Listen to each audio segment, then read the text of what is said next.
Hello all and welcome to episode 42 of the 3-for-1 Sky Fantasy Podcast by Fantasy Football Hub. My name is Fergie and I'm joined as usual by two of the most successful Sky managers in the game. Firstly, Paul McAnulty. How was your Sky weekend, Paul? Good. I had Diaz captain yesterday, Kane captain today. The periphery players haven't done too well, but picked the right captains at least, so it's been going okay. Buddy. And we also have former Sky winner Dan Cox with us. How was your Sky weekend, Dan? Yeah, all right, mate. Yeah, not bad. You? This weekend, just felt a bit dull, mate. To be honest, didn't feel there's many options yesterday. They had Diaz, thankfully, so over the moon with that goal, a man of the match, and Kane today. So just not a lot doing really. So yeah. Although this week, looking forward to this week though, because we've got plenty more captaincy days to come, haven't we? So hope to see some points and a bit of excitement and stuff going on. Yeah, it's bit of a boring weekend, really. I think the Lewis Dunk one was the interesting one because his ownership when he scored, wasn't it? You know, we don't want to go into the ins and outs, really, you know, of whether it should have been a goal or not. But with his ownership, that would have been quite a big haul, wouldn't it, for, you know, Lewis Dunk owners. I captained Salah today, just not to be different at all, but you know, I was talking on the FPL podcast this week about, you know, the kind of merits of Kane against Salah. I did fancy Salah to do something today against the bottom team in the league with most of their defence out, but sadly so far he's still not doing it.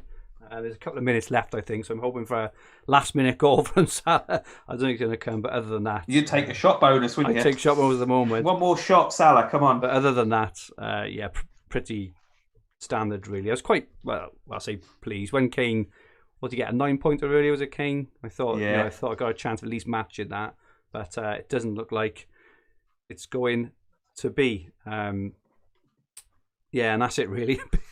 Although a 9-pointer... A 9-pointer in a 4-0 is a bit guttering, isn't it? Still, like definitely, he had the chance at the end, didn't he? But yeah, I think they made out it was a really easy chance, but it came in at him quite fast, and he was on the run, wasn't he? But anyway, okay. Evening all, as we're live, please feel free to join the chat at any time. Let us know your thoughts on the topics of the relevant sections, and feel free to ask some questions for us to answer at the end. Good evening all, loads of us in again this evening. Andrew Patterson, Javane Henry, Steve Cheek, Glenn Murray, Liam Stevens, Norman Conquest, Pete S, Peter G, Geo Boys, Jim Morris, Sun Dream Team, Flower Pot Man, Liam, Dorrian, Yorkshire Exile, Tom, Pete S, Sean Thorpe, AD Tor, S King, Gary Merrill, Tom Hartnell, Tala Nadeem, who's flying high. I see Tala, I think you were about 8th when I checked this morning. Really good stuff. And Tom Hartnell just said Curtis Jones looks like he has got man of the match. And good evening, Johnny White. For any new watchers and listeners, results just come through 2-0, Salah blank. for any new watchers and listeners, if you haven't subscribed just yet, please press the subscribe button in the bottom right hand corner of the screen. Set the alerts so you don't miss our live streams at 9 p.m. every Sunday evening right here on this channel. Also, please press the like button if you enjoy our content. So tonight, Paul will share some bonus stats for us. Dan will share some ownership stats. The top of the transfer ins is gonna burn a few people, I think. We'll take a look at that in a bit. We will look ahead to Gameweek 26. We'll answer some Twitter questions, give some mini league updates, and finish off as usual with Dan's rant. So, Paul, we have the FF Stuff Match Centre cards from yesterday on screen. Yeah. So first of all, Man City, West Ham. All the Man City back four picking up passing as expected. Stones, unfortunately for owners, one short of the past tier 2, and Fernandinho picked up passes there as well. Kufal, who's owned by 10 players in the top 1k still, he picked up tier 2 tackling, so a nice bonus for those owners. Antonio picking up shots bonus as well, so those that have persevered with Antonio was repaid there. Might be a nice jump-off point for West Ham, not having the midweek game and playing on the Saturday. So a few might have made the move from him to Barnes today. West Brom Brighton, so Dunk and Gross picking up passing bonus, Veltman picking up tackling bonus, Maupay picking up shots bonus. I did warn people about the cursed Ben White. He was 5 points short of passing before he was substituted yesterday. And then from West Brom side, Johnson obviously picking up all the tier 2 saves, along with the 2 penalty save points that Sky award for what a ridiculous missed penalties as opposed to penalty saves. And then Conor Gallagher picking up the tier 2 tackling, as he's been renowned for doing this season, to go along with his assist for West Brom. Just on that, Paul, we were just talking off air then, around what a brilliant fantasy game would look like, kind of mashing up all the best things from maybe Sky and Telegraph and FPL and Dream Team and stuff. And I think both Sky and Dream Team give the goalkeepers penalty save points, even if they don't actually make the save. And that's got to be top of the list to be shunted out, surely. It's just, and it's an abomination really, innit? But anyway, sorry. Yeah, I almost think that if you miss a target, if you're a penalty taker, you should be... you should have a bigger deficit than the goalkeeper saving your penalty. Right. Yeah, definitely. I don't mind the goalkeeper getting points for a save pen that goes wide or anything. Well, that's because you've had it. That's because you've had it multiple times, though. He's psyched out the penalty take already. He's there. He's putting him off. Do you know what I mean? He's forced him to put it wide. So when I see people keep whining on about have he got points for a save, and I just think, goalkeepers ain't got many chances to get points. Most weeks is a 2-2-2 in it, do you know what I mean? So let him have a penalty save when he's blasted out over the bar. I don't know. I'll just leave it. Fair enough. Each fine by me. Each to their own. Plus, I have benefited from it quite a lot. So that's probably why. Yeah. The evening game yesterday was Leeds versus Villa. The early evening game was Leeds versus Villa. So Mesley picked up a saves bonus. Aylan picked up tier 2 tackles, as again he's done many times this season, along with Cooper picking up passing. He must be the centre half in the league the most that picks up, that's near around tackling bonus every week as well. He was one short again, and he's picked up tackle bonus on numerous occasions as well, Cooper. Llorente, who I wasn't overly impressed by watching the game, but he picked up tackle bonus, and Matthias Klick picked up passing. Martinez in goals. People must be spewing that I've made the Sanchez move from Martinez, and if we'd just stuck with Martinez at overhaul, he picked up saves bonus to go with his clean sheet again, so a nice 11-pointer from Martinez. And El Ghazi picked up tier 2 shots bonus. And then Newcastle Wolves, Dubravka back in goals from Newcastle. He picked up saves bonus. He had the most saves in all Premier League goalkeepers last season. Joe Linton with shots and tackles bonus, Patricio with saves bonus, and then Donker with tackles bonus. So that's everything from yesterday. I've got my eye on these Newcastle players. We'll have a chat about that later. I took a bit of stick on Twitter earlier for mentioning potentially getting a Newcastle player for their 2 single game days, but we'll have a chat about that after. Yeah, there's only one person that appeals to me, and we can. I'll mention that later on. Okay. Crystal Palace versus Fulham. Guaita picked up saves bonus. Milivojevic picked up tackles bonus. Townsend picked up tackles bonus. Adarabayo. Good effort. First time. Good effort. Picked up tier 2 passing, so 5.2 million defender. Constantly picking up passing bonus there, so nice 10-pointer for him. Harrison Reed picked up tackling bonus. Leicester against Arsenal. Soyuncu picked up passing bonus. And Didi picked up tackle bonus. And Albrighton picked up tackle bonus. And Albrighton's came in 45 minutes. He came at half time with 5 tackles. Granit Xhaka, who I think is going under the radar a little bit, he seems to be the most consistently picked Arsenal player across all competitions. He picked up passing again and was 1 tackle short of tackle bonus. Oh. I don't know if Xhaka goes under the radar because people think how bad a player he is, but he does. The Sky bonus does seem to benefit him.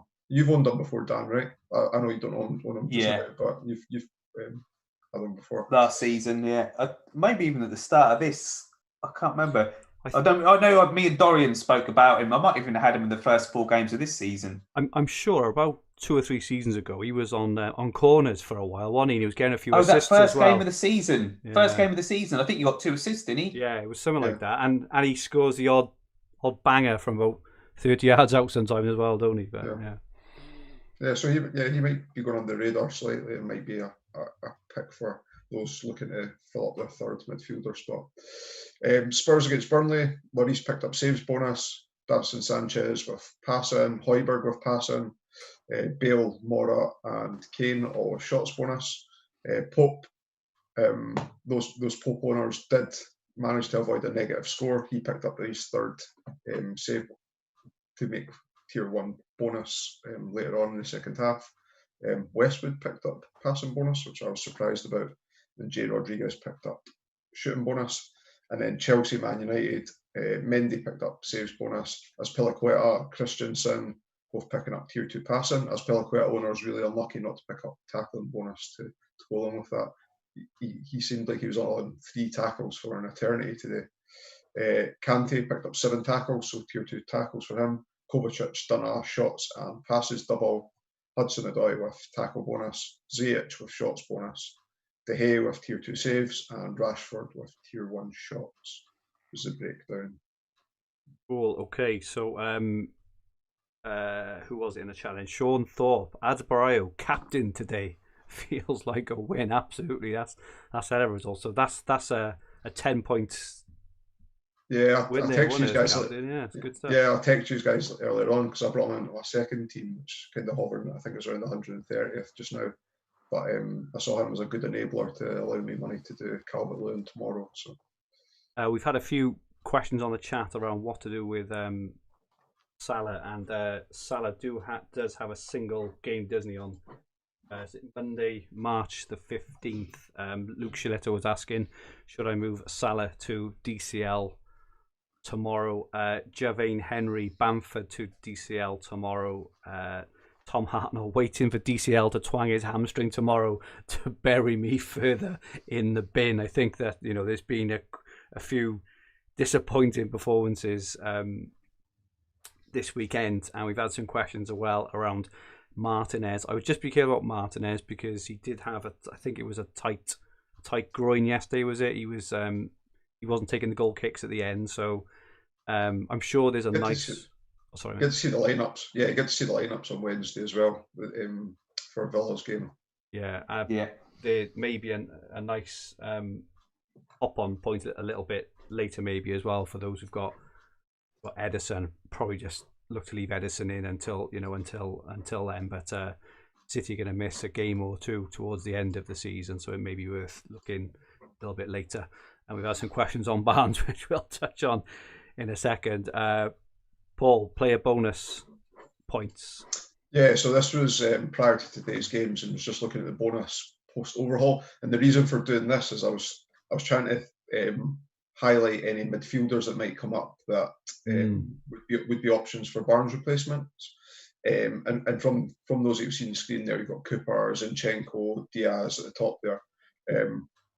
Zinchenko top for bonus for the Man City defenders. I know that Frank FF stuff highlighted him a couple of weeks ago, saying that he was surprised nobody had taken the punt on him, and still everybody's avoiding him. But Højbjerg in fourth was an interesting one for me. So I'm not unearthing a new bonus magnet here. He's someone that's ticked along the season nicely. But what's surprising to me is that earlier on the season he was a really popular pick. His bonus hasn't really dropped off. He's consistent with the bonus. 7.4 million, obviously, in Sky the prices don't change. And yet he's still not really being considered by managers. 7.4 million. You'll be saving budget if you're downgrading Harvey Barnes to him. They've got an additional game this week as well. So I think Højbjerg was kind of from there. Højbjerg was the one that stood out to me. Actually, I'm usually really good at knowing the majority of Sky prices. I didn't realise Bernardo Silva was as expensive as he was. At 10.4 million, it doesn't really appeal to me because I had as soon as I saw his name on the list before seeing his price, I was like, oh, that might be someone that people will be interested in. But at that price, I just think there's probably better use of your budget. I think with Højbjerg, there was a time in around November, December where there was a natural jump off him. I think he missed bonus a couple of times. I'm sure he hit 59 passes a couple of times, things like that as well. It annoyed managers. I think it was a move off to maybe someone like Neto. Remember with that whole kind of Wolves Arsenal thing, and maybe a couple of others as well. I think I went Romeo at the time because he was cheaper and allowed me to do something else. Yeah, you're right. Yeah, and it was a cover to captaincy or something like that. But I think even at the time, I think I'd said on here. I'm sure I said on here that Højbjerg's one. You just put him in and just leave him in all season. Like he is just constantly done the points, and so. I think that coincided with what you're saying there, Fergie. I think that coincided with him going on a bad run of games where the thought was he might pick up tackling bonus, but passing might elude him. But then I'm sure he picked up passing against like Man City and a few of the harder games there as well. So I definitely wouldn't. I would definitely consider him if I was looking for a Barnes replacement. I think the latest on Barnes 6 weeks was what Brendan Rodgers thought. Operation, wasn't it? Yeah. So 6 weeks, probably like medial ligament damage, maybe perhaps. I'm surprised he came out because he came out straight after the game and said he needs an operation. That's quite a quick sort of diagnosis, isn't it? But he's gonna be out for a while. Just some words on Salah. So Tom Hartnell, don't sleep on Salah. He's still a top scorer in the league. Bebe, he's sick of watching Salah. He doesn't do anything. Just a shame all these single game days and easy fixtures.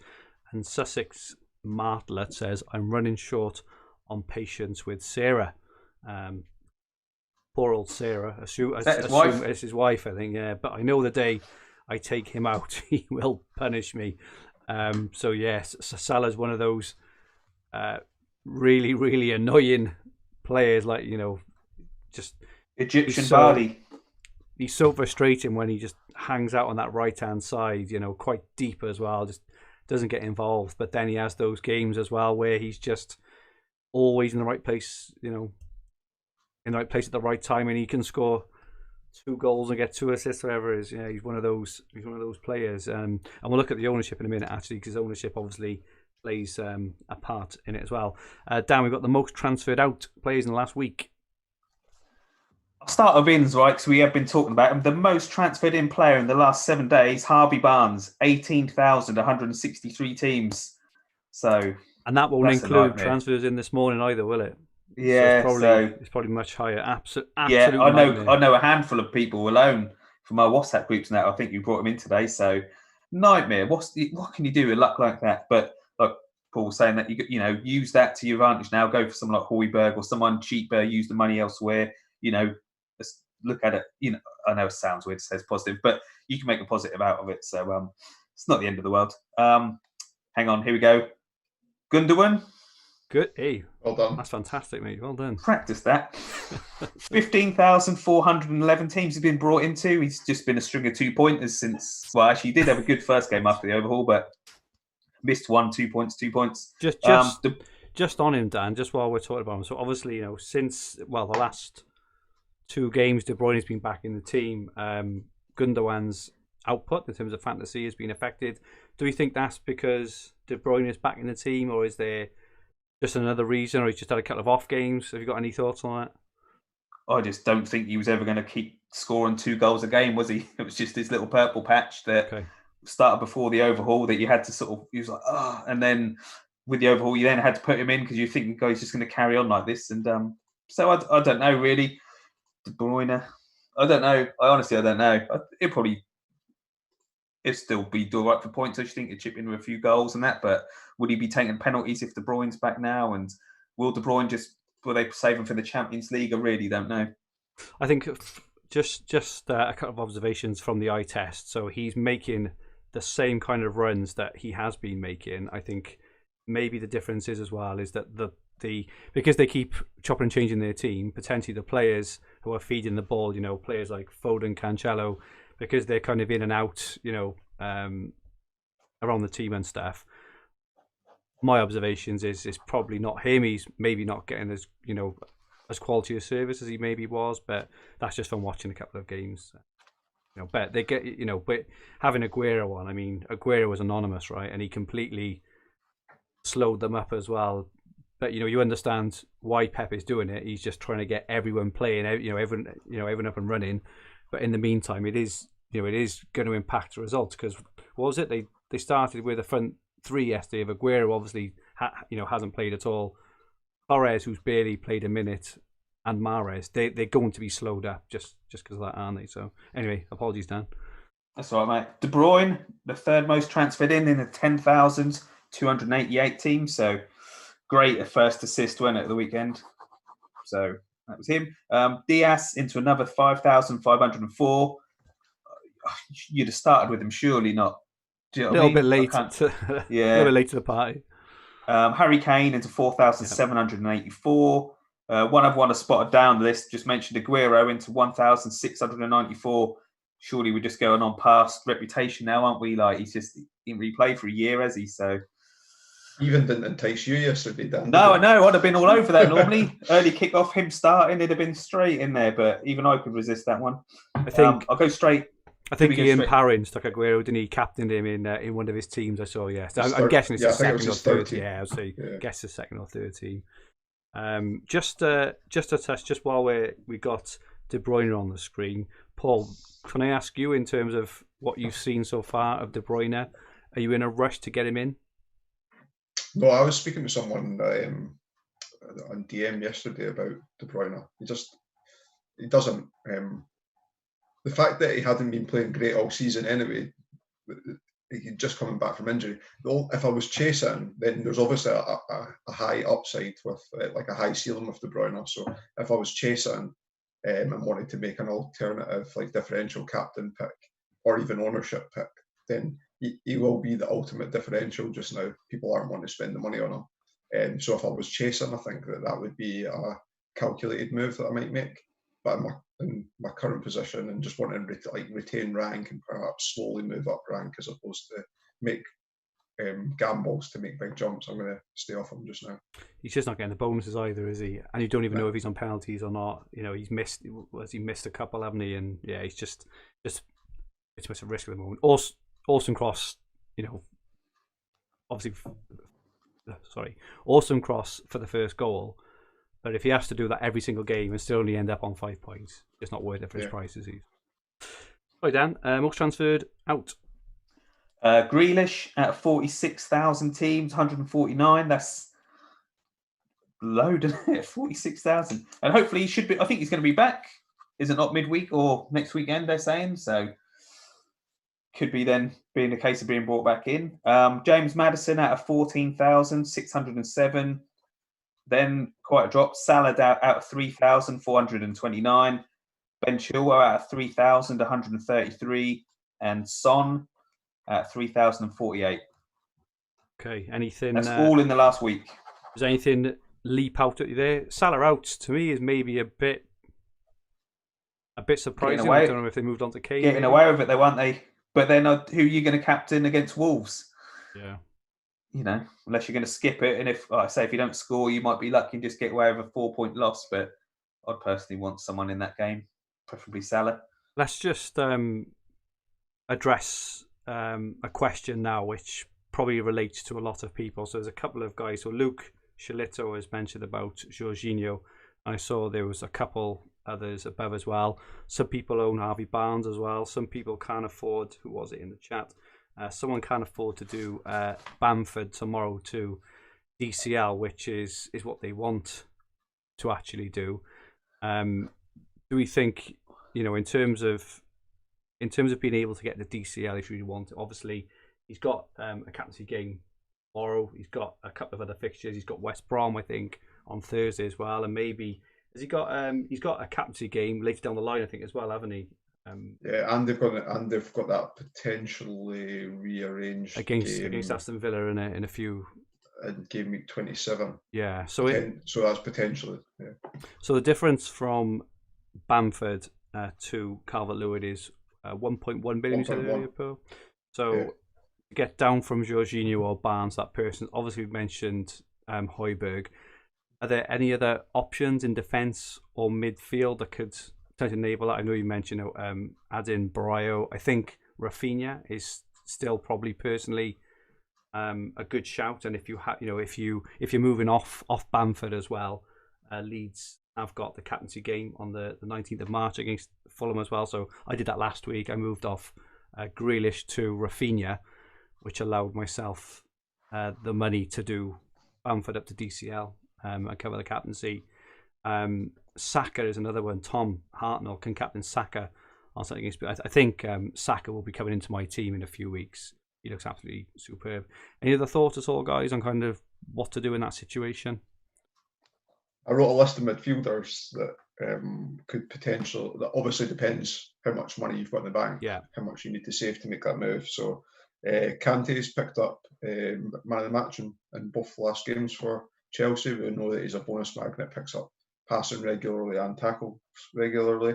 Ndidi from Leicester picks up tackle bonus regularly. He's going to have to do more now, isn't he, with all their players out flipping it? Yeah. Tielemans from Leicester as well, obviously scored a great goal today, picks up tackling bonus as well. Rodri, if you don't own, Man City's still got all these additional games, and because he didn't play yesterday, I think he's pretty nailed on to play against Wolves now. Curtis Jones picked up man of the match today. He's been playing quite regularly for Liverpool with all injuries, 6 million only. El Ghazi, so bit punt territory. I know he scored yesterday, and that's maybe what's highlighting him, his 14-pointer. But depending on if Grealish is out, and even if when Grealish comes back in, they played well yesterday, and that was without Barkley in the team. I think with Grealish out, McGinn's the only one that I'm confident of would play every game. But El Ghazi, 7.6, he could cover you off nicely for that Newcastle captaincy day, and potentially on Saturday the 6th. So I don't know if those that have Harvey Barnes, if they perhaps, got sick of Brighton conceding goals and moved Dunk on to him perhaps, and then don't have a captaincy for Saturday the 6th. So he could be an option as well. Antonio, obviously, seems to be getting his fitness managed well. They've got a break this midweek, so you expect him to start next week as well. And then the ultimate punt, someone that I've never owned, and this is almost Højbjerg territory in the sense that we talked about him earlier on the season and nobody spoke about him recently, but James Rodriguez. That's less of saving budget because I think he's 8.8. Yeah. But he could cover off the Everton captaincy and a few others. Oh, and James Ward-Prowse actually, 8 million. Okay. Quite an extensive list there, Paul. Great work. Dan, anything from you there? No, I can't argue with Paul's just gone through the whole list. Yeah, no. I do like Højbjerg. I'll say that'll save you money, won't it? And if that helps you get up to Calvert-Lewin or something like that, then even better. But yeah, no, all good options there. Like I said last week, I'd just be looking now, what captaincy days do you need covered? Like if you're going to get rid of Bamford, maybe Rafinha for that Fulham Leeds game. Even tomorrow, Southampton, Everton. Well, I think most people are going to Calvert-Lewin or something, aren't they? But Vestergaard, dare I say, is he going to start getting passing bonus again? But yeah, I'll just be looking at the single days. Who can I bring in as a captain, and what benefits your team? If I had to pick one and I had the captaincies covered, I'd pick Højbjerg from those. Really? Yeah, I think I would.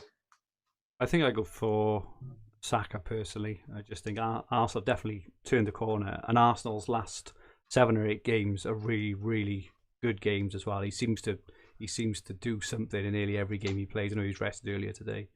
Will they be going more for the Europa League now? Do you think? That's my only worry. I don't know because I've never seen him under Arteta, so I'm not really sure what his what his. I'm just worried in case because I know did Mourinho do it at Man U when it was just they were just going all out for the Europa League, weren't they? And people weren't starting in the league, and they were playing the Europa League, so something to think about. Maybe just something to think about. Yeah. Norman Conquest says Lingard after game week 27. It's hard to argue, really. I know we treat him as a bit of a joke, really, obviously because of his time at United, but he looks really, really good. It's hard to argue. Another assist again yesterday against Man City. Yeah, with Lingard, he obviously is not playing this midweek because they're playing in the blank game week. But he's also, I don't think he can play against Man United in the game after Leeds as well. So you do miss that game if you're going to make a short term. Maybe that's why Norman says after 27. Yeah, it's a good shout. Baby agrees on El Ghazi as a shout if he plays more and he empowering Saka or Rafinha, whereas Kyle says Rafinha's fixtures are off after Fulham. Saif Ali Europa is the priority for Arsenal. So some really good options there, guys. Thank you so much for that. Dan, top 1K ownership, and people have been taking Bruno out. Yeah. So what? He was on 99.9, wasn't he? He was on 99.9. He was. Now he's on 99.6. I think people are taking him out for a laugh, aren't they? Do you know what I mean? So yeah, Bruno's top 99.6. He's never going to be 100%. Diaz 93.1. Gundogan 91.7. I think if you think about it, in all fairness, so people have taken out Bruno ahead of Chelsea and Man City, and I think it works out. It's like a 4-for-2 for for other players. He blanked against Chelsea. That could be though that someone's sitting 1,000th that owns Bruno, and the games were played where Bruno didn't play, and the team in 1,001st has Bruno and then overtakes him and then come. Or vice versa. A team in 1,001st doesn't own Bruno, but because Man United didn't play yesterday, they overtake them. Maybe, yeah. But because he'd been doing, I forget his last game, he got some decent points, didn't he? Before today, he got 10 points against Newcastle, 13. So it's not like he's not been getting points since the overhaul. And then away to Palace in the week, and he's probably the captaincy option there as well. So yeah, but maybe it is that. Yeah. Then Cancelo 82.6. Annoying he didn't start, but it's always bound to happen. Salah 69.8. Bamford 69.8. Stones 65.4. Edison 61.6. Lewis Dunk 53.4. Incredible. Mad, isn't it? They'd have been fuming yesterday. Look at all those names above him, and then Lewis Dunk is in there. Dunk, yeah. It's mad, isn't it? Only if it weren't for that single game days, would not be in there. And then Harry Kane 49.5, and I think that will go up massively today, especially because of the points scored and how many people would have brought him in for Sterling and etc. Just a quick question off Sussex Martlet. Thoughts on Sterling? Is he worth keeping? Well, no. Well, he's probably going to start in midweek is the only thing I would say, obviously, because he was rested. He tends to start the vast majority of games, don't he, Sterling? Dan, if you still got him, keep hold of him. I think most people would have gone off him today, wouldn't they? Yeah. No. Well, yeah, I suppose actually you could have gone Sterling to Kane to Salah, maybe even down to DCL, somewhere potentially. Paul, would you hold on to Sterling or let him go in a game or so? If you need someone to move on to DCL, like you said, move him on or continue through. If you want him now, obviously you're getting that Wolves game. I would probably move him on after that Wolves game. Even with Man City's volume of fixtures, I've never seen it's not because of the 1 point difference, but I've never really considered him since he moved from a midfielder to a striker in Sky. What's that? 2 seasons now he's been a forward. Yeah. I don't know. I think he doesn't play as a striker, does he? His output's changed as well. Right? He used to get a lot more goals, or at least it feels like that anyway. Cool, good stuff. Thank you for that. Hence. Okay, Dan. Average transfers remain, and worryingly, they're creeping up a little bit. Mad, isn't it? So this was from the 23rd as well. So it's a good 5 days ago. So should go down, and again with Harvey Barnes to be down again. Yeah. But anyway, on the 23rd, the top 10 average remaining was 13.6. Top 100 was 13. Top 1,000 was 13.4, and the top 5,000 was 11.9. So I was thinking there'd be less than that. So still quite high. What would your advice be, Dan, for players who are not as high as they want to be? So let's say, I don't know, I'll pluck a rank out the air, right? But say someone is ranked around 1,000th overall, and they really want to make a push to try and finish in the top few hundred, and they've got around average transfers left. Do you think the rest of the season is just going to play out as is, and it's going to be very, very hard to gain if you just make the obvious moves? And should he start looking now potentially to kind of look elsewhere at some low-owned players, and maybe some rogue captaincies? Or do you think players in that position, of which there are going to be plenty in that position, should just kind of stick to their guns still at the moment, and then maybe look to do something a little further down the line? Yeah, I just think just keep going as you are for now, because you what did you say, 17 transfers or something like that if they had, and you just think people probably would have brought in Kane in today. if they've got Barnes, they've got to get rid of him. That's 2 transfers gone. So just keep playing steady, and then, do you know what I mean, everyone else with less is having to use their transfers up for injuries. And like we said, because there's no football going to be in stadiums till maybe the last game of the season or the one before, it's safe to say like there's still going to be games in there Friday, Saturday, Sunday, Monday. So I just think just keep going as we are, because you're going to need captains and transfers for that. So it's boring, but just keep going as you are. I think if you want to go for a gamble like Aguero or something like that, go for it. But I'm just like, what am I, 85th or something like that? I'm just going to just keep going and just wait until the last maybe 4, 5, 6 weeks and see where I am and assess it then. But I don't think I want to do it now, because I could just finish my season up by making some moves, not paying off, and falling a bit further behind. So yeah, I just think just keep going as you are for now. What do you think, Paul? Do you agree with that?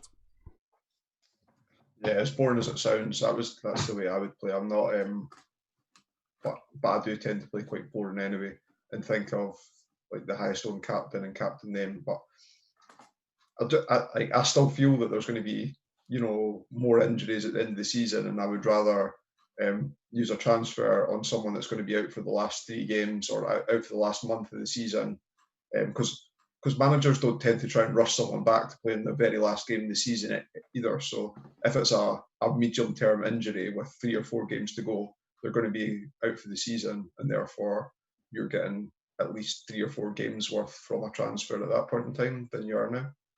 And the more information that you've got, the better, in my opinion. So I think, you know, obviously this year now, especially, you know, I'm able to spend a lot more time on fantasy, do a lot more planning, a lot more, try and get more insight, speak to people, in the hub, WhatsApp groups and DMs and this and that, and learn. And the thing I'm learning more than anything, and there'll be some people in the chat who do this, I'm thinking specifically, experienced managers like you two, right? I'm thinking of people like, maybe Oscar Exile, Sun, Dream Team, Flower Pot Man, all these people who've been really, really successful in their respective games. And I'd be interested in their thoughts. But the thing that strikes me of what I think I'm learning this season more and more is the thing that will get you the success at the end is pure and utter discipline. It's not your picks, it's not your, these luxury one-off hat-trick captains, it's not all that stuff all through the season. Maintaining discipline, and it's because it's the hardest thing to do ever, right? When you've got these transfers that you can basically use at any time, on any move, anywhere, and if we look back now to August, September, October, and we saw, a 3-for-1, and it's like, it looks so juicy and so amazing. And you look at that in the whole context of the whole season, even now, there's still a third of the season left now, even to now. It seems so insignificant, doesn't it? But at the time, it seems like if you don't do it and everyone else does, you're going to just lose your mini league, or you're going to fall behind. And I do think, finding it, across all formats is not doing something is a lot of the time a lot more powerful than making the transfer, if that makes sense. I've noticed it in all formats this year. Just not making that luxury move you wanted to actually helps you so much more in the long term. Every time I post something on Twitter about a transfer, I get Yorkshire Exile. He jumps on me straight away. Yeah, what are you doing? What are you talking about? But the results are there. He's one of the best fantasy managers around. When we have a chat or fair on chat and stuff, I'm thinking, what do you think about this? What do you think about that? And you're like, just hold on or whatever else. And I think that discipline is so hard, but it's just a winning strategy. And even though it's boring, if I was in your position, and the only reason I'm not in your position now is I went rogue on that bloody Arsenal day, and there was like 1 or 2 others where I just tried to be a bit different on purpose, but I didn't have to be, and it just cost you, didn't it? Dan gave advice on the pod earlier on the season, but it's quite good. It was like, have your plan laid out, so use Ian Parent's planner or however it is that you prefer to lay out your plans, but make sure that you're giving yourself a plan B if a person doesn't start in a game, without having to rush a decision in that hour before deadline. I know that Dan's quite good at it, and he had mentioned it before, that he's always got a plan B if this person doesn't start on this day, this is what I'm going to do. And if that's not doing a transfer at all, at least he's taken the time to think about not doing the transfer prior to that hour. Or if it's a case that the person doesn't start, but I definitely want someone in that game, as in if Man City were playing and you didn't have coverage for that game, then these are the kind of players that I would look at, and this is how I would get to them. And having that in mind prior to the hour before, so that you're not having to rush a decision in that hour, I think it was good advice. Yeah, and I've had to do that a couple of times this season, but it's more because the player expected to start. Tierney in the bloody Arsenal game, he didn't start. So it was like, what do I do? Yorkshire XR just put in the chat, at some point you have to nail your balls to the wall. Over caution, just as dangerous as staying calm. Sorry, trying to play a poker home game at the same time. Trying to play poker while you're trying to watch us. Sort your priorities out, buddy. Okay, so let's have a look now at the fixtures for next week. So on Monday, the 1st of March, obviously tomorrow, we've got Everton v Southampton. On Tuesday, Man City Wolves. So these are probably straightforward. Well, I say that actually. So for tomorrow night, for people who have got maybe Vestergaard, Dan, I'll ask you this. Do you think, just stick with Vestergaard, or would you be tempted to move someone like Bamford onto Calvert-Lewin, or what would your play or move be there, your advice? I've got Vestergaard. Don't mind giving that out. So I could just captain him. Been a bit disappointed. Only brought him in for that Leeds game, so a bit disappointed. He should have scored. I cannot believe he didn't score from that corner early on. So fuming with that. I'll be quite happy to captain him. People are saying about Calvert-Lewin, he's only in like 2.5% of the top 1,000 teams from this morning.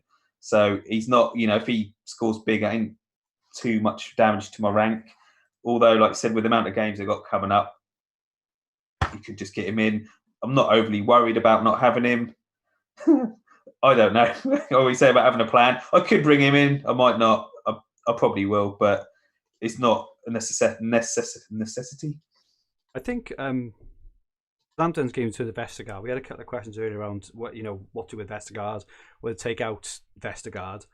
But it's fixtures after Everton, so they got Sheffield United, which is obviously a nice fixture. They've then got Man City, which is obviously horrendous, right? But they've then got Brighton and Burnley after that. So I think he's a hold. I don't see any, unless you need a captain, or something like that. I don't think he's a massive. You need to get rid. Okay, he's been disappointing so far, but you got him in for a reason. You got him in for his aerial threat, his passing ability. Just because they've had a couple of bad games, I stick with him. Do you know my worry is Romeo's now out, isn't he? Yes, he is, yeah. And it's like, oh no, only just brought him in, he got injured that game. You're thinking like, oh no, like obviously if I knew that, I wish I'd have just stuck with Dallas from overhaul. That's what's really annoyed me, especially when he scored the other night. And make it even worse, Vestergaard, because he missed that, didn't score. Obviously Dallas has got a clean sheet, and you think, God, if he scored that, obviously would have took him down a bit. So annoying, isn't it? But yeah, I think I'm just going to keep him. I'll probably end up captaining him on Saturday. I think he's probably one of the better options. Matt Woolley says, this is exactly my biggest dilemma of the season so far. I've got Vestergaard and Bamford, and considering the DCL move. Paul, what do you think about that? I've got Vestergaard and Bamford, and I'm doing the DCL move. I think it would have been much more difficult had Bamford had a midweek game this week. Yeah. But the fact that you're getting a 3-0 on Everton, you're not getting a 3-0. You're getting a 2-0 on Everton over Leeds. And the captaincy, if you are more comfortable captaining him over Vestergaard tomorrow night, so that made my mind up for me. So I'm going to move DCL on. Yeah, I think with Vestergaard, even the Man City game coming up, that's an extra game for them as well, though, right? Because they double next game week as well. So as long as they don't get absolutely hammered by City by more than 3, he should be on up front. Yeah, the way I looked at it as well is obviously Everton have got more fixtures in the short term and better fixtures, but Leeds next 2 are against West Ham and Chelsea and Fulham after that, who have all been very solid defensively as well. So I think it probably is worth looking at that as well. Personally, this is why I'm thinking of moving on Bamford personally as well. Okay, so on Tuesday, Man City against Wolves. Assuming we get to see the lineups, it'll just very likely be, I guess, a City defender, or if you're brave, maybe Gundogan or Sterling, wherever else, but nothing much to talk about there. Wednesday the 3rd, Burnley against Harvey Barnes, Leicester. Nightmare for owners there. You could count yourself really unlucky. Sheffield United against Villa, and then Palace against Man United. I'm assuming that Bruno is going to be the pick there with his 99.6% ownership. Any arguments? Nah, just get it done. Day ticked off. If you're looking to do something different, which I won't be, but Watkins could be a transfer in for people. Sheffield United defence looks pretty poor at the moment, and Villa's got the extra games coming up as well, so could be an alternative for people there. But yeah, I'll be on Bruno as well. Yeah, after Sheffield United, they've got Wolves, Newcastle, and there is this inkling, according to Ben Crumb, that they may have Everton as well. So it's more like the volume of games, and Watkins is absolutely kind of nailed on as well. So yeah, that may be a decent shot there. Thursday the 4th, Fulham against Spurs. This is more of an interesting one, I think. Fulham against Spurs, West Brom against Everton, and Liverpool and Chelsea. I think this is a really tough day, and I looked at it and I kind of ticked it off as came, and then I thought Fulham have conceded, I think it's 1 goal now in their last 5 games, I want to say. I know it was 1 in 4, and they kept the clean sheet today, didn't they? They've conceded 1 goal in 5 games. That's going to be a hard game for Spurs, that is. West Brom, Everton, if you bring in Calvert-Lewin, obviously, he's an option there. And Liverpool and Chelsea. Paul, come to you first. What are your thoughts on that, David Captaincy? Pretty tough one. Yeah, but I was captain the player that I think I'll be captain the most. So you boring sod. Yeah. Look for Dan's poll.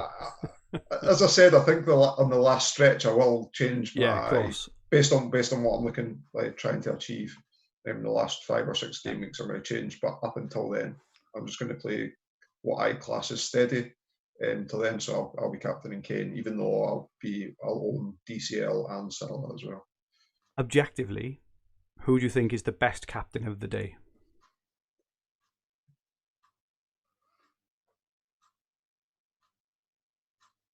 A long pause. Aspilicueta. Aspilicueta away to Liverpool. Fair enough. Dan, a tough day. Who do you think is the best captain? Kane. Yeah.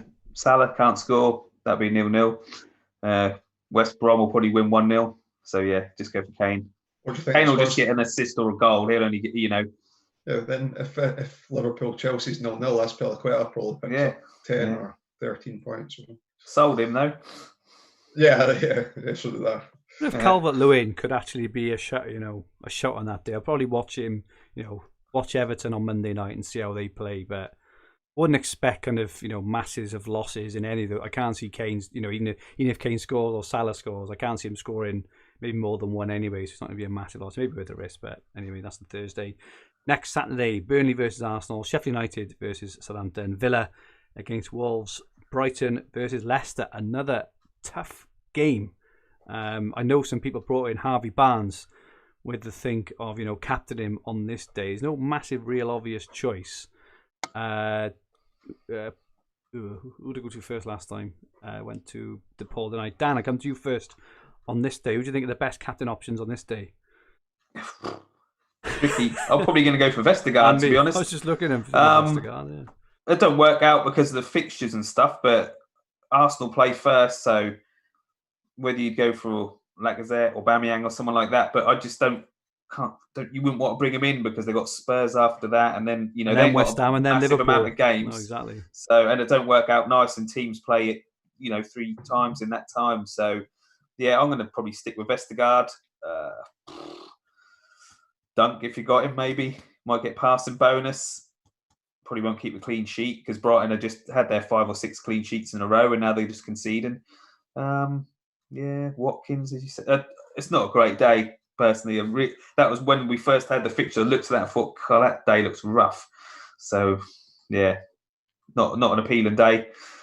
AD Tour just said if you can't afford Calvert-Lewin from Bamford, you could look at Watkins for 0.4 million different. And also Watkins has a single game day against Newcastle a bit later as well. That may be a good shout. Good shout there. Sam is saying Dunk and Tom Hartnell. Lewis Dunk of Vestergaard. I'm assuming he means or Vestergaard, but that is a very Not that- grand Jan- sounding name. Jan Vennegoor of Hessel. Yeah, exactly. Was he Celtic, wasn't he? Was he Celtic? And Hull, and they went to Hull. Oh, you're to as Hull, well. did he? Right, okay. Yeah. Sunday, another interesting day. I can see these days all bringing up a lot of really split captaincies. It's quite tough. So West Brom against Newcastle, Liverpool, Fulham, Man City, Man United, Spurs, and Palace. Paul, who's your pick for that? Who was the best captain, do you think, on that day? Ruben Diaz. Ruben Diaz. I was going to say, yeah. that'd be 0-0. Not tempted by Kane home to Palace? I probably will captain Kane. But, but you think Diaz is the best option? Yeah, I'm joking. Actually, I think that I will captain. I actually don't know, Diaz or Kane. Some hard ones coming up, some real 50-50s in there. And Liverpool got Fulham as well, obviously. You'd be to take a brave person to captain Salah, the form he's in at the moment. And then finally, Monday, I've only added this in because it could affect a decision made earlier on as well. Chelsea versus Everton. So for those who don't have any lead, so for those who are thinking of getting off Bamford onto Calvert-Lewin, this would cover that day, but it is away to Chelsea, which is not the best. And then West Ham and Leeds at 8 o'clock. So you will likely either need, I'm using these names just because the names we've been talking about: Bamford, Calvert-Lewin, Rafinha, or someone like that. You'll need a captaincy, but don't think there's any real standout captain there. Dan, any standout captain for you there? That's a bit of a nightmare weekend, isn't it? Yeah, any of them you said, probably Antonio, probably score when he. Against Leeds actually, that's not a bad shout. I guess great, sure. Yeah. Lingard, a couple of mentioned earlier. You could, if you need to said he don't play the week after, does he? So that's any problem. You got to bring him. So Leeds going to play twice now. He'll get 2 games till the 21st of March. So not Lingard, but yeah, Antonio. But they got Man United. Sorry, I see what you mean. Yeah, they got Man United. Yeah, you're right. Ignore me. Yeah, that is a tricky one. Good point. Yeah, Rafinha, Bamford. Okay. Yeah, hard. Let's look through a few questions now. Then, so I've got a question. So I don't own a Brighton player, and I don't own an Aston Villa player. You know what's coming, yeah. So Newcastle played twice, single game days, and they're the only days that I haven't got covered off on my plan. Now, I obviously haven't made a decision yet on whether I will use a transfer on bringing in a Newcastle player. But if I did, so they would have Villa and then they would have Brighton. If you were to bring a Newcastle player in, bear in mind they've lost their best 2 players in Wilson. I think St. Maximin went off injured as well yesterday. Are there any options that people or I could potentially consider? Oh, come on, you've got to give me something. Dubravka. Yeah, I'd have said the goalkeeper. He got dropped yesterday. He got dropped for Darlow. No, Darlow got dropped. Darlow got dropped for Dubravka. Sorry, apologies. Oh, that's a risk, isn't it? Surely to goodness, that's a risk. You're talking about Newcastle. What about Kraft? I think that's the least of the risks that you could take. What about Kraft? No, I'm joking. It's bloody. There's just no one, is there? Well, the thing is, well, right? If you looked at the 2 games and there were 2 teams that give up possession, give up lots of possession. Like Brighton don't give up lots of possession either, because if you had a steady centre half that occasionally picked up passing bonus, just did anything. Anyone who could play football. And St. Maximin went off injured yesterday as well. So I know. And bloody Almiron did as well, didn't he? I think Almiron. I know you'd been trying to pick up a following on additional following on Twitter by starting a bandwagon for a Newcastle midfielder. But Liam Stevens says Beardsley. He'd probably do it. I'd have had a spree. I'd have had him. They would probably do. You've only got 2 points. You've only got 2 points less than Wilson when you made the transfer. All right, don't remind me of that. Bloody hell. Glenn Murray says Almiron. Yeah, I think he got injured as well yesterday, didn't he? Lascelles, Joe Linton, Joe Willock's a nice player, but I'm only going to Yorkshire Exile. He can't leave me alone. Ask for advice, then ignore it. Thank you so much. Yeah, I mean, at the moment I'm probably going to leave it, but who knows?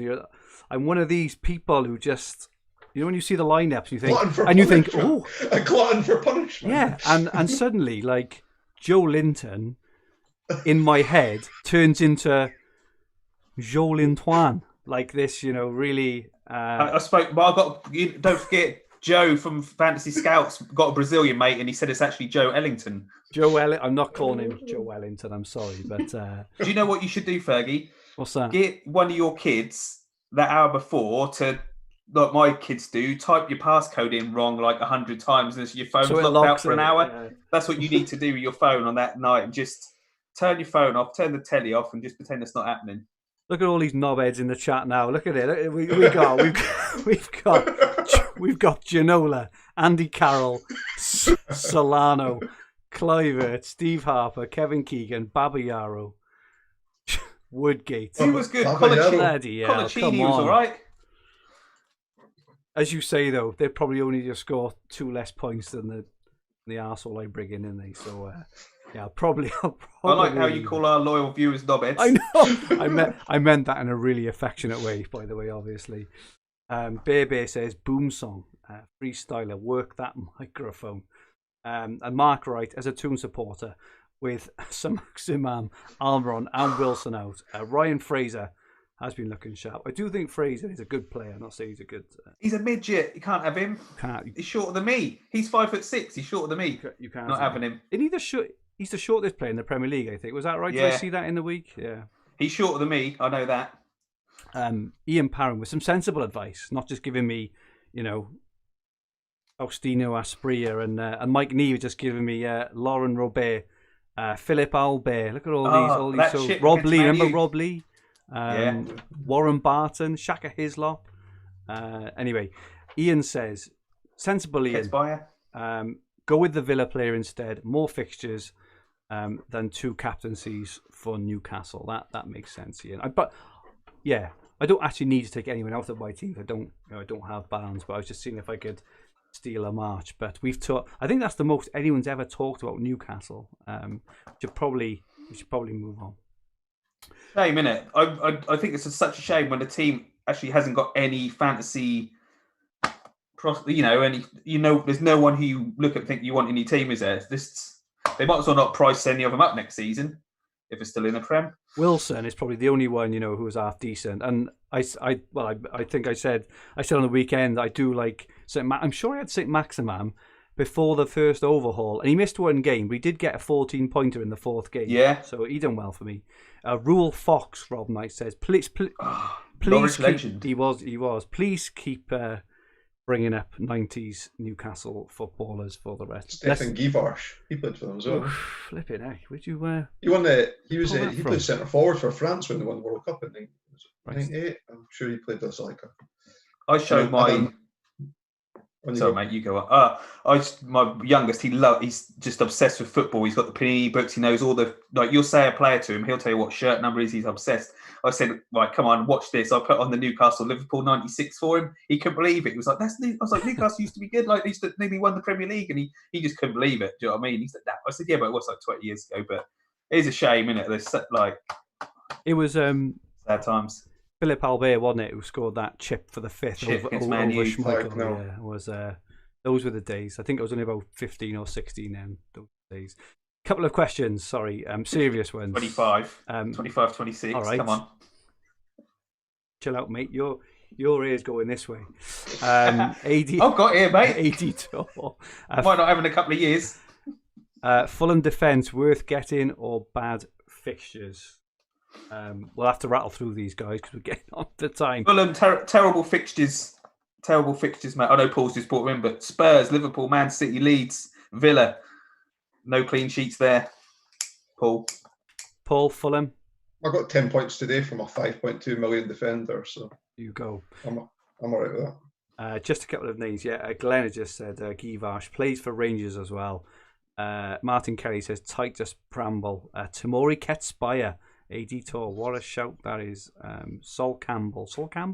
Tackle bonus magnet. Jackie Milburn. Noel Solano, some cracking at names there. At the local night, Kitsbaya played for Dunfermline, where I live, and Kitsbaya played for Dunfermline. And they named a local drink after him, one of the nightclubs. Really? Was he the bald? He was bald, wasn't he? Yeah. He kicked the advertising boards after he scored one. FPL Heavyweight Sky FF says Gareth Bale. Any interest?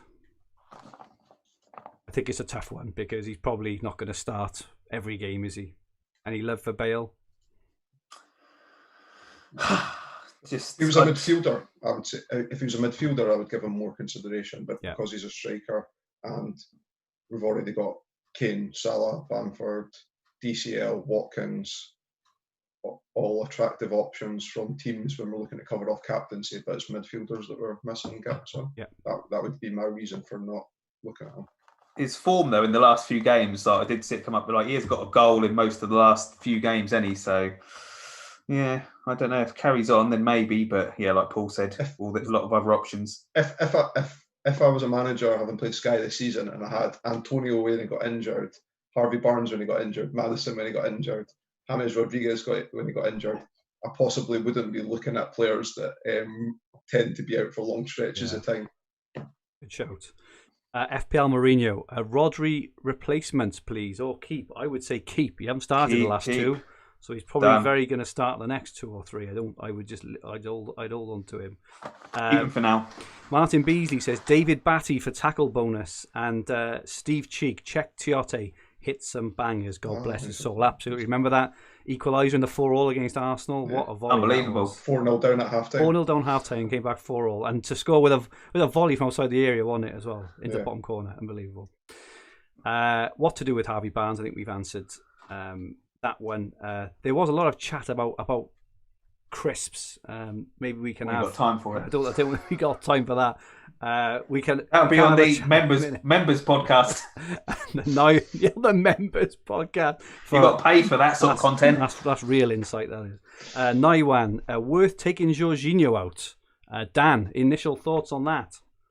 Yeah, get him out.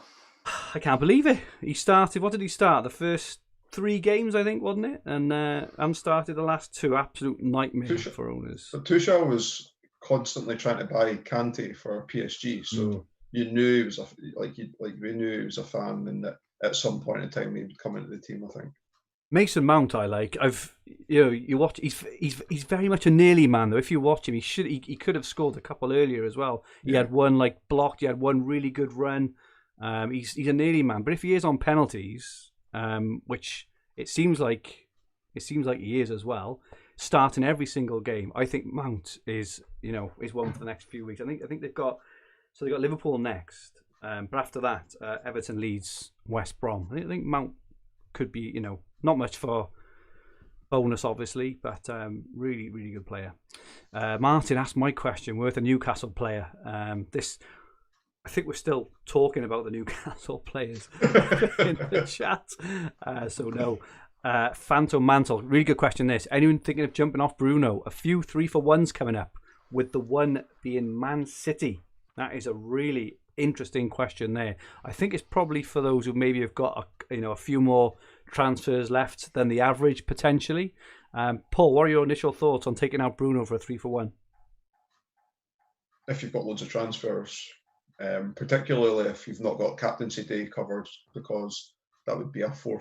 You get a 4-for-1 because you're doubling up on the single game day. So if you're in abundance of transfers, so.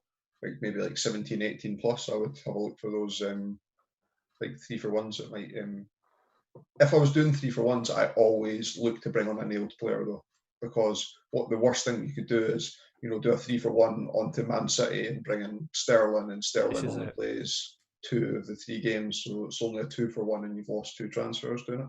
I'm just having a very quick look, and the teams that have got a 3-for-1 would be Everton, Chelsea, Man City. You're probably not going to want a Man City player unless you haven't got Diaz, which in which case, whatever. Anyway, West Brom and Fulham's fixtures are awful. If you're covering Vestergaard against Everton and you've got multiple transfers to use, then you could do the Bruno to Calvert-Lewin if formation allowed. Luke Shillito says, crisps discussions that happen on Twitter stay on Twitter. We could open up a real can of worms here. Maybe we should have a chat about it next week. But there were just a couple of thoughts. So FF stuff, thoughts on reverse engineering other people's teams. Do you agree or disagree? So for those who haven't seen it, FF stuff on their site so Frank's introduced something which it's not doing anything out of hand or anything. It's just using the data available to all the public and basically trying to work out who are in other people's teams. It's a bit political, so we don't want to talk about it forever and ever. But Dan, what do you think about it? Don't bother me. I think all the when it's come to the business end of the season, after the overhaul, if you're up there, I'm 85th, so it's not something I'm really looking at yet. But yeah, if I'm up as high as some of these guys are, well, when I won it, I know that every day I screenshotted that table because I'm not a tech guy. You might not know. So I'd have a pen and paper and I'd write down. The fact that you knew how to screenshot it surprises me. He actually drew it every day with pen and paper. I had to Google how to do that. I couldn't work it out. But yeah, I'd write down last night, second got 4 points, third got no points. Yeah. So I knew he didn't have a player from Palace or Brighton or something like that. Do you know what I mean? And I'll do it manually. So it's something I do, and I can then work out, looking at the percentages and what points, you can, it's not that hard to work out who people have. So that don't bother me. Do you know what I mean? It's just, it's just a time saver, really, isn't it? Paul, have you got any thoughts either way without getting anyone in trouble? I'm not that bothered either. Do you know during the week, when was the Brighton game that everyone brought? That was Monday, wasn't it? Where everyone brought in Dunk or Sanchez. The guy at the top scored 0 points, so I know that he didn't have a Brighton player. That was before Frank advertised the ability to do it. So he's not doing anything that you can't. As Dan said, he's not doing anything that you can't do. It's only guesswork, isn't it? It's not data that he's privy to, that nobody else is privy to. It's looking at it and aggregating it, and it's like I think you had mentioned before, Fergie. It's like any other data analytics tool. We've got all these sites doing it, and it's no different. Well, it's like the rest of the stuff on this site that everyone uses. It's like the ownership. It's like it's all that. All it's doing is getting data and crunching numbers and doing it for you. It's nothing behind the scenes. So I'd be a bit of a hypocrite. Yeah, I'd be a hypocrite considering how much stuff that I've DM'd Frank saying, "It'd be good to see this. It'd be good to see that." Exactly. So, well, all the stuff we just used on this podcast, all those graphs are basically data that Frank has just got together and shows us. Steve Cheek says, when Dan says screenshot, he means he took a Polaroid. And Yorkshire Exile, highlighter pens. I'm not going to use the swear word. Highlighter pens. Do you know how sad is this? But years ago, when the Telegraph things used to come out, and I was in work, because they used to come out quite earliest in the day, and they would kind of let you know when they will say it's going to be today or it's going to be tomorrow, wherever else. As soon as it came out, I used to just have half day off work, and I used to have all these highlighter pens. I had four highlighter pens, and blue was absolute dead certain my team. And I go down like green looks good value, orange maybe have a look, red absolutely not, and just go through every single player and highlight them all. That's how I used to do my Telegraph team. That's what I used to do with the Dream Team. Get the pullouts in the paper today. It's in the paper. Lovely exactly. job. Get that laid down. Highlight all the players that you want. I'll just do yellow. Everyone who's on the short list, done. Lovely job. And that's how you do it, because you came third, didn't you? So yes, I did. You're going to go a couple better than that. Mark W says, and this is a really good suggestion, actually. This is a game change suggestion. Should Sky recalculate player values at the second overhaul next year to mix things up a bit? They could also bring back the second half league at the same time. But I think Mark's first point, personally, I think it's a fantastic point, because if you look at players, let's just use, I'll take a couple out there. Bamford 8.2, clearly now massively underpriced. Stones, what is it, 8.4? Cancelo 8.2. These are all massively, and it leads to a lot of teams being exactly the same. Whereas if you price them in accordance with their value that they are now, it would have been much, much harder. So I think it's a really good idea. I'd be interested in your thoughts. Paul? Or scrap the second overhaul. Well, I hate the overhauls. All the overhauls are there for is to keep players engaged, which I understand. And you haven't got a game if you haven't got engaged players. But Paul, what are your thoughts on that idea? I'm indifferent to it, to be honest.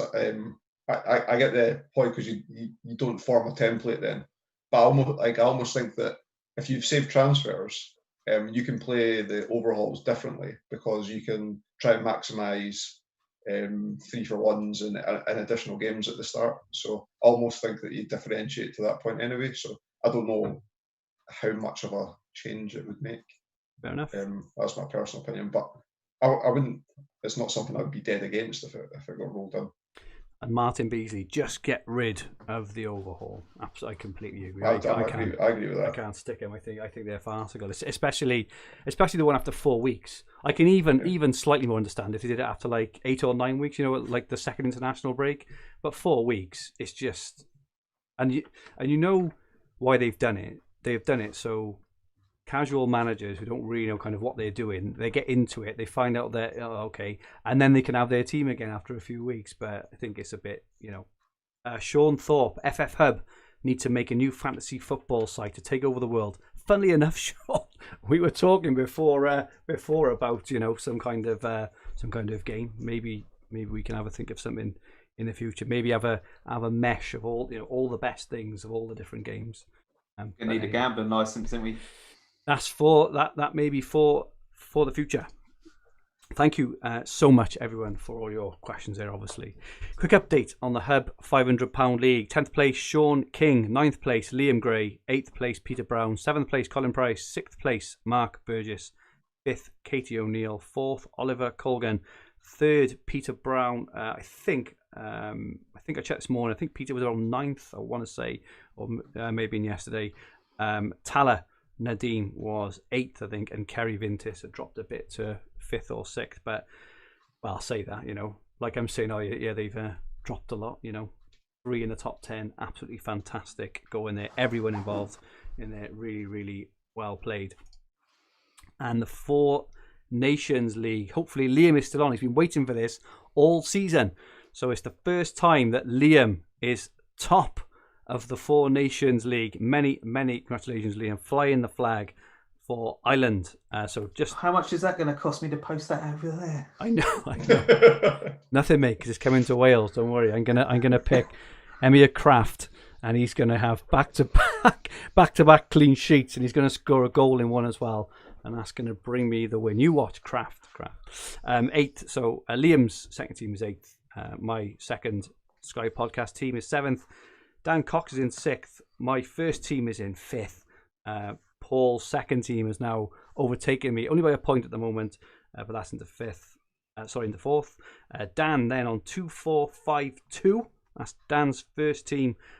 Paul's team then on 2-4-6-4, just 12 points ahead. And then Liam's team just 2 points ahead of that again on 2-4-6-6. I think Liam was ranked about 55th.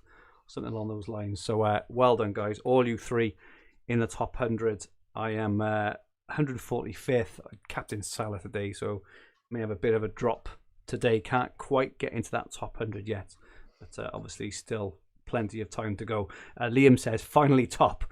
Waited 26 weeks. Absolutely, Liam.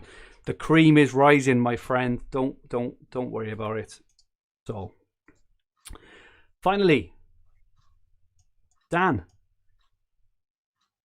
what's upset you this week?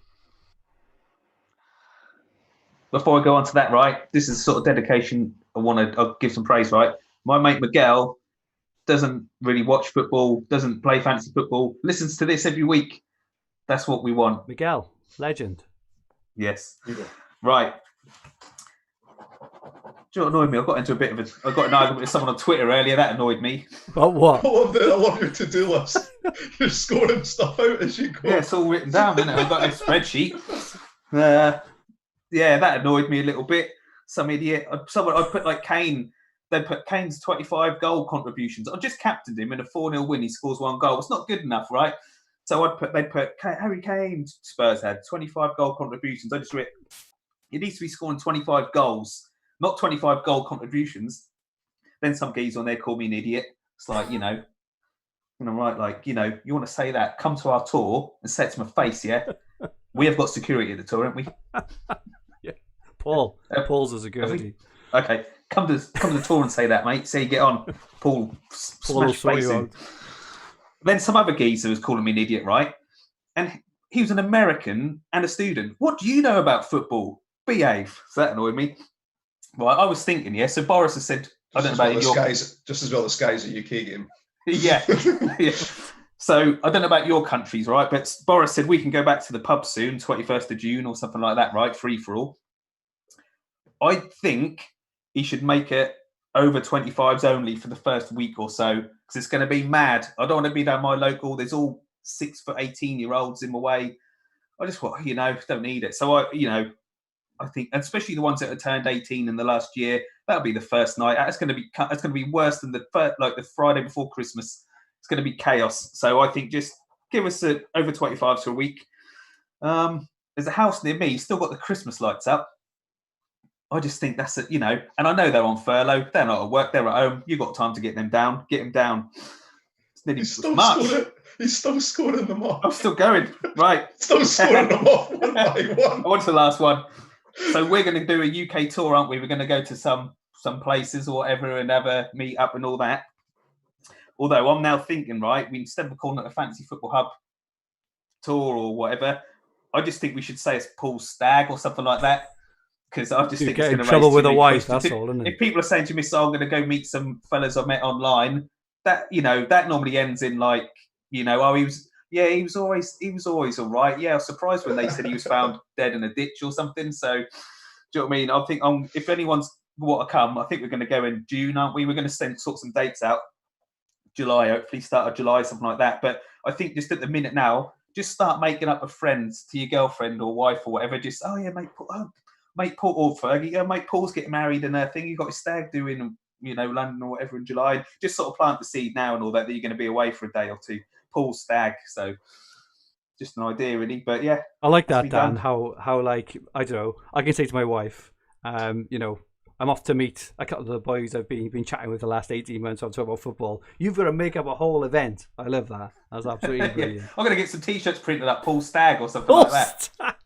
Absolutely brilliant. Class. Good stuff, mate. We've got some street, got a reputation to uphold. Absolutely.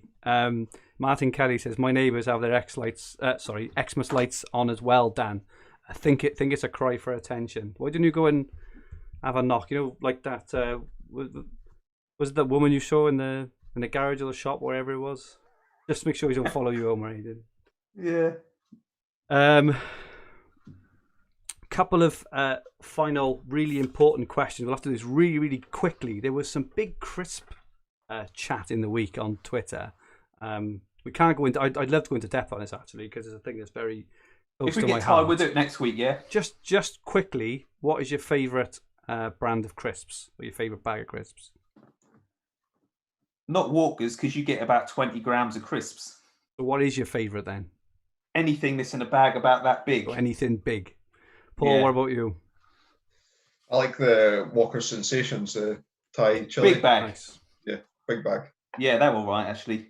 I like Brannigan's. I don't know if you guys have ever tried Brannigan's roast beef and mustard. And they also do ham and pickle as well. They're really, really flavoursome. They used to do it in like a paper bag. Remember, like yes, they did. Like 20 years ago or something like that. It was a paper bag, and now it's all foil instead. I always thought it tasted better than that. I'll send you them if I win. Dream Team. I'll splash Vegas, out and I'll buy you. We're going to Vegas, so we'll have a bag on the plane. And finally, there was a question earlier. I'm sorry, I can't remember who it was off. I've lost it now. But it was around what's your favourite spirit? Quickly to drown your sorrows if you've had a bad fantasy day. Dark rum for me.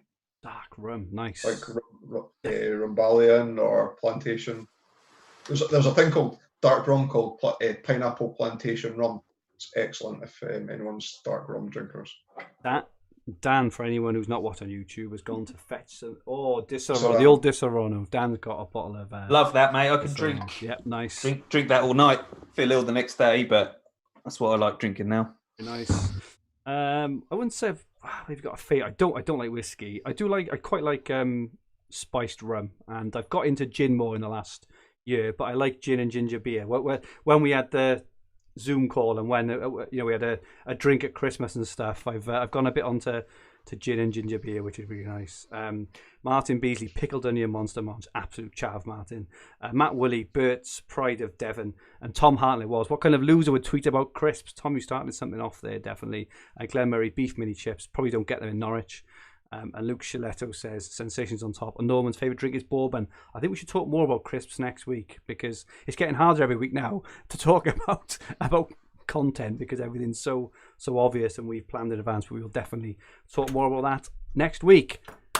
That's it. I think this is quite incidentally been a very, very long podcast, so apologies for everyone there. We will definitely talk a lot more next week. We seem to get a lot more interaction in the chat when we talk about things non-fantasy football related. So maybe we should just have one at one time where we just talk about our favourite things or something along those lines.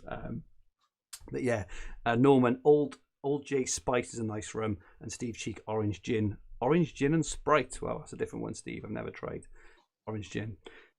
Thank you so much to everyone, as usual, for support and interacting with us on this live stream. One favour, could everyone please retweet the podcast? We'll tweet it out later or tomorrow morning. Thank you so much, everyone, again, for joining us and listening to our ramblings about anything seemingly after 10 o'clock anyway. Anything except fantasy football. Hopefully some of the fantasy football tips help as well. Dan, where can people find you? Twitter, Dan Cox 82, article on the Hub each week, which is all right. Give it a read. But yeah, like you said, thanks to everyone who does tune in and listen and all that. Well, we do appreciate it. I do try to say that most weeks, but don't always. But we do. So thanks for tuning in. Paul, where can we find you? Twitter at Paul McAnulty 1 MCA NULTY.